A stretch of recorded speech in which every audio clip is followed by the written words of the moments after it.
그냥 단순하게 눈에 보이는 만물을 창조한 그게 목적이 아니라는 것이죠. 계속 지금 반복을 하고 있습니다. 자, 성경은요, 자, 이제 해마임을 설명하는 거예요.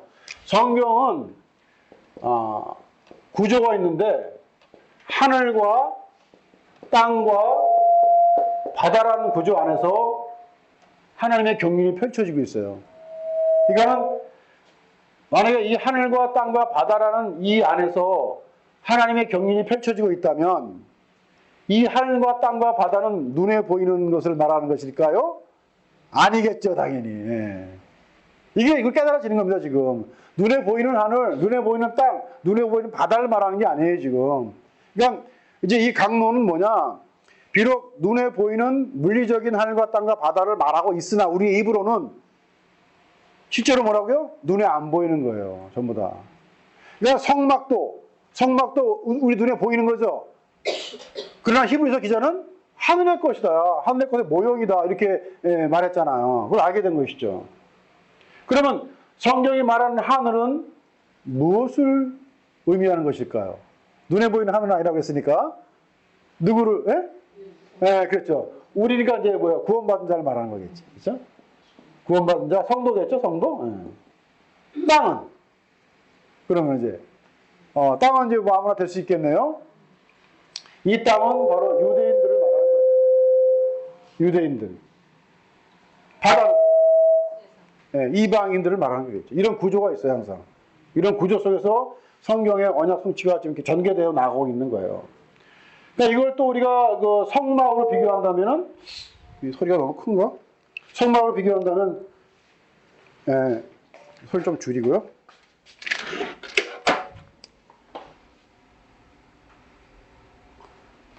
근데 줄이면 또 힘들어, 얘기하기가. 성막으로 비교한다면은, 뭐 다 아는 거잖아요. 지성소가 있고, 성소가 있고, 뜰이 있네요, 마당. 이렇게 되어 있죠.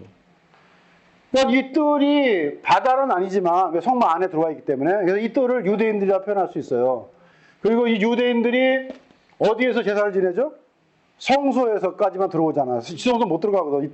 대제사장만 1년에 한 번 들어가니까. 그러니까 결국은 이 뜰과 성소에서 제사를 드리는데, 제사를 지내다가 제사 속에서, 자, 제사를 드리는 근거는 문자죠, 문자. 문자 그대의 것으로 제사를 드리는데, 하나님의 뜻은 뭐냐? 이 문자 주신 이유는, 제사를 드리는 의식을 주신 이유는 바로 지성소까지 들어오라는 거죠. 근데 못 들어가고 계속 여기서만 제사를 지내면은, 주님 말씀 그대로 마당만 밟고 왔다 갔다 하는 겁니다. 그걸 땅이라고 표현하는 거예요, 땅이라고. 그러니까 이제 요거는 이제 하나의 구조지만 실제 역사에서는 애굽 안에 있던 이스라엘 사람들, 그걸 땅이라고 표현하는 거야, 땅이라고. 그냥 그 땅에 있는 애굽 안에, 그러니까 애굽이라는 세상에 있는 그 유대인들도 사실은 어떤 자들이에요? 부름을 받은 자들이지. 그 땅이에요, 그게. 자, 지금 제가 이렇게 얘기하는 이유가 있어요. 땅으로 부르시는 거예요, 처음에는 다. 우리는 땅이 아니었습니까? 우린 심지어 바다였죠, 우리는 바다. 우리는 심지어. 그죠?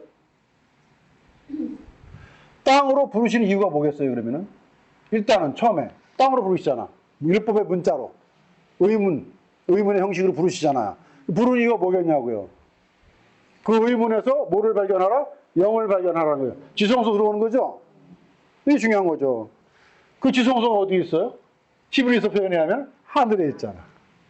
근데 그 하늘이 그냥 하늘이 아니고 하늘들이야, 하늘들. 그래서 그 히브리어나 헬라어나 하늘을 표현할 때는 다 복수를 표현합니다. 근데 우리는 번역을 단수로 했지. 그것도 좀 우리 문제가 있는 거예요. 결론을 말씀드리면은 하나님은 우리 모두를 다 누구처럼? 유대인들처럼, 이스라엘처럼 땅으로 부르신다. 처음에는 문자의 율법을 주십니다, 처음에는. 근데 문자의 율법을 통해서 어디로 올라가게 하시려고? 하늘로 올라가게 하시려고. 그래서 우리가 하늘로 올라가게 되면 우리가 뭐가 되는 거예요? 하늘들이 되는 거예요. 그러니까 엘로힘, 샤마임, 이게 더 같은 뜻을 갖고 있는 겁니다. 즉, 하늘들을 구약적인 표현으로 얘기하면 하나님의 아들이라고 됩니다. 신약으로 와도 하나님의 아들들이 되는 거예요. 그리고 전체적인 맥락에 보면 신부, 아내 이렇게 표현되고 있는 것이죠. 더 나가면 종이라는 표현도 있어요. 바로 우리를 땅으로 먼저 부르시고 땅으로 부르실 때 어떻게 부르시죠? 이스라엘 전체를 부르시나요? 한 사람 한 사람 부르시는 거예요. 한 사람 한 사람 부르셔가지고 뭘로 만들어? 하늘들로 만드는 거지. 그러니까 구원은 뭐냐? 하나님과 나와의 1대1의 관계지 어떤 공동체나 단체의 관계가 아니라는 겁니다. 묻어서 가는 거 아니에요. 그래서 이 구원이 심각한 거예요. 심각한 거. 우리가 모여있을 때는 내가 구원받았고 뭐 하나님의 아들이 맞기 으쌰으쌰 하잖아요.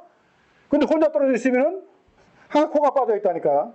1대1의 관계에 익숙하지 못한 거예요. 그래서 우리는 항상 하나님과 1대1의 관계를 표현하는 그 부분을 뭐라고 부르느냐? 골방이라고 표현해요. 골방이라고. 아주 중요한 거거든요, 이게. 근데 오늘날 많은 사람들은 바벨탑을 쌓아가지고 이름을 내려고 하는 그런 공동체에 들어가고 싶어 하는 거예요. 내 이름이 좀 세상에 알려지지 않으면 그냥 갑갑해 죽는 거예요. 그러니까 이런 사람들은 하나님과 1대1이라는 이런 이야기는 지식으로만 들리는 것이 실제는 경험해 볼 수가 없어요. 근데 우리는 이 성경만 있으면 언제든지 경험할 수 있거든. 예. 그래서 우리를 처음에는 애굽에 있던 이스라엘처럼 부르시는 거예요. 땅으로 부르셔가지고 하샤마임으로 만들겠다는 거예요. 그게 하나님의 원리거든. 구속의 원리란 말이에요. 그리고 그 뜻은 반드시 이루어지고야만 합니다. 맞죠? 그러니까 이제 우리가 이런 말씀도 들으니까 그러면은 마태복음 6장 9절로 시작되는 주기도문의 그 뜻이 뭔지 알겠네요. 라는 고백이 나오는 거죠. 하늘에 계신 우리 아버지요. 이렇게 했을 때 원래 헬라어나 히브리어 원문대로 하늘이라고 하지 말고 하늘들에 계신 우리 아버지요라고 번역을 해버리면 이게 뜻이 달라지는 거야, 완전히. 하늘들에 계신 우리 아버지? 하늘 하니까 우리는 어디가 생각이 나요? 저 하늘. 그렇죠? 근데 하늘들 하면 좀 달라져. 그죠? 예. 바로 하샤마임이잖아. 샤마임. 즉, 저 어디 공간에 있는 하나님이 아니고, 그렇죠? 나와 함께 하시는 하나님. 그게 하늘에 계신 우리 아버지예요. 멀리 있는 아버지 부르는 거 아니야. 그러니까 멀리 있는 아버지 부르려니까 대성통곡을 해야 되지. 막 통성기도를 해야 되지. 막 부르짖어야지. 막. 지금 하늘에 계신다니까. 내가 하늘들이 돼버렸잖아요. 예. 우라노이. 예. 토이스, 우라노이스 이렇게 표현되고 있죠. 원문에서는. 다 복수로 표현되어 있어요. 하늘이. 그러니까 그걸 충실하게 번역을 했으면은 이런 오해가 좀 많이 풀렸을 텐데 많은 교인들이 좀 의문점을 가지고 물어봤을 텐데 그냥 하늘을 하니까 상제가 계신 하늘. 처음에는 상제라고 불렀거든. 번역 성경에. 상제. 하나님을 상제라고 번역했어요. 천주. 하늘님 이렇게 번역했거든요. 그게 선교사들의 잘못이에요. 그게. 하늘들 그냥 번역하거나 엘로힘 이렇게 번역하거나 했으면은 오늘날과 같은 그런 착각이 많이 없어졌을 텐데 뭐 어쩔 수 없죠. 그거는.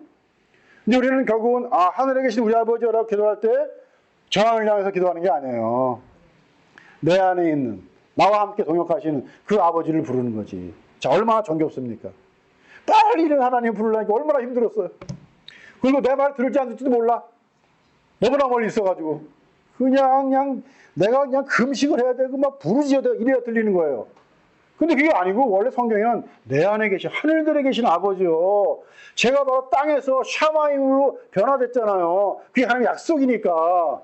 이제 그 샤마임을 가지고 이제 하나님의 엘로힘의 사역을 하겠다는 거예요. 그게 우리는 땅을 벗어난 존재입니다. 이게 너무 중요한 얘기예요. 그래서 성경은 계속 하늘, 땅, 바다라는 구조를 가지고 요한계시록까지 진행하는 거예요. 그러다 보니까 이제 마지막에 가보니까 거기에는 뭐가 다시는 있지 아니하고 바다는 다시 있지 않다는 거죠. 이건 필요 없어요. 이제는 아무 필요가 없는 거예요. 거기에는 하늘, 땅이 있는데 그 하늘, 땅도 새 하늘, 새 땅이지. 분리된 게 아니에요. 이게 또 하나로 합쳐진 거야. 하늘과 땅이 합쳐진 거예요. 예. 그걸 하샤마임, 하아레츠라고 부르는 거란 얘기죠. 그러니까 이미 1장 1절에 하나님의 어떤 계획이 다 들어가 있어요. 이게. 야, 영원전에 계획하신 아버지의 뜻을 내가 알게 되었다고요? 이건 정말 어떻게 뭐라고 말할 수가 없어요, 지금.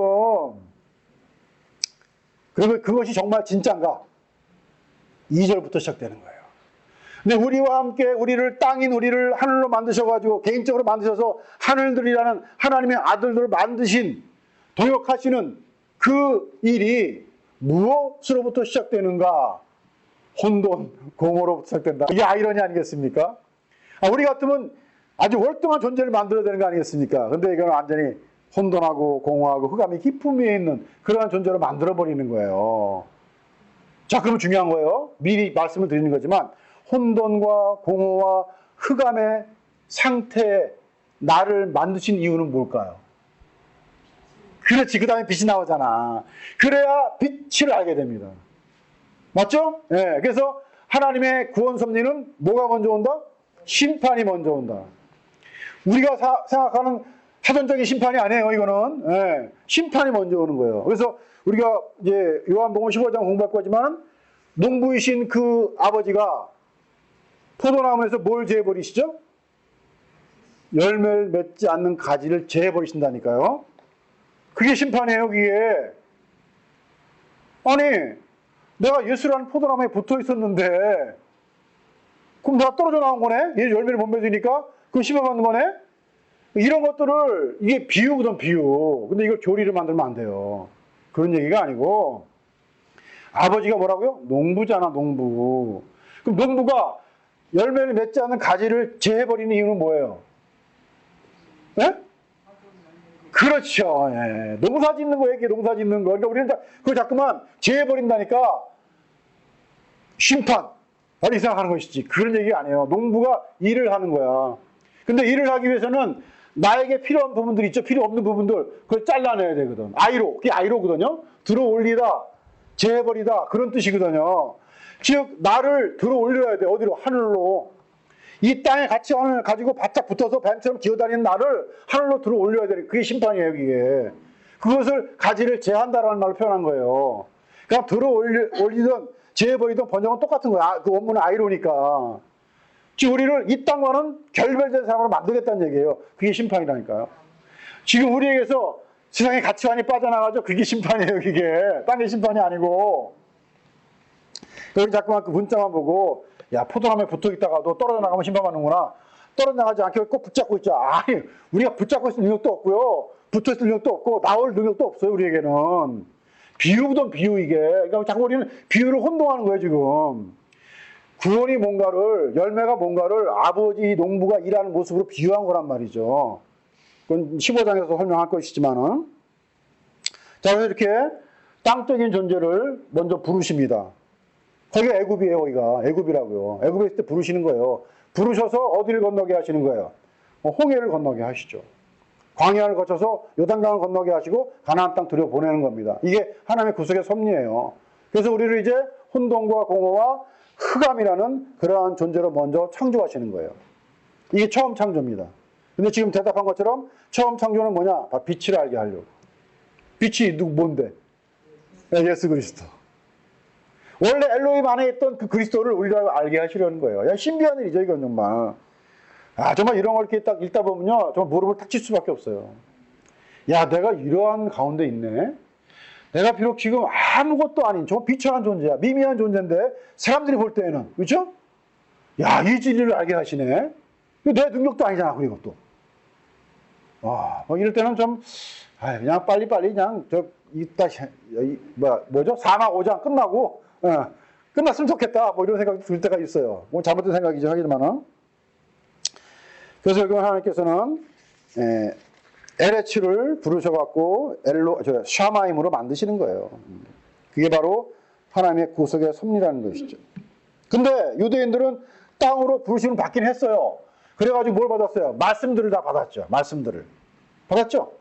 그것도 완전한 말씀을 받았단 말이에요. 근데 그 완전한 말씀을 가지고 성막에서 제사를 했는데 문자에서 끝나버린 거예요. 결국 그들은 우리가 똑같은 성경이라고 그냥 비유를 할게요. 똑같은 하나님의 말씀이라고 생각되고 성경을 가지고 있었지만 그 말씀은 그냥 문자로 끝나버렸기 때문에 그 말씀은 뭐가 된 거예요? 더러운 말이 돼버린 거예요. 더러운 말. 더러운 말 마가복음 기억나시죠? 더러운 말. 더러운 영. 그죠? 예. 우리말로 하면 귀신.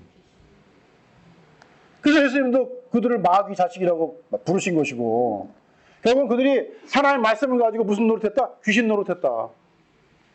그래서 회당에서 예수님을 향하여서 하나님의 아들이라고 불렀던 그 귀신 들린 사람. 누구라고 했죠, 그 사람이? 누구예요? 회당에서 예수를 알아보고 하나님의 아들이라고 불렀잖아요. 귀신 들린 사람이. 그 사람이 누구였냐고. 1차적으로. 물론 우리지만 1차적으로. 그 회당장이지, 회당장. 대표하는 거니까.